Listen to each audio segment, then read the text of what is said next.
Gabi, malakas ang hangin. Sa gitna ng lumang bahay sa Pampanga, may aninong gumagapang sa pader. Hindi buo, kundi tagpi-tagpi, parang pira-pirasong tela na pilit binubuo. Ayon sa mga matatanda, minsan daw itong naging tao, ngunit nilapan ng sariling kasakiman at nagdulot ng kapahamakan sa sarili at sa iba. Tuwing hating gabi, sinasabing naririnig ang mahihinang yabag, kasabay ng malamig na bulong, "Huwag kang lalapit." Bawat kwarto, may bakas ng itim na mantsa sa sahig, tila marka ng sumisingaw na takot at pangamba.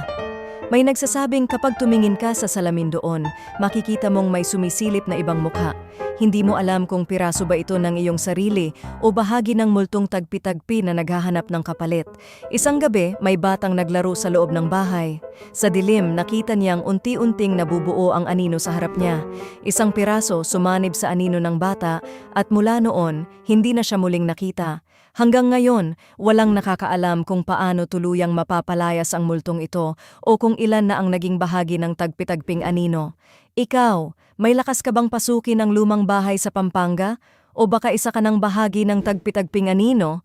I-share mo ang sagot mo at i-follow kami para sa susunod na kwento ng lagim.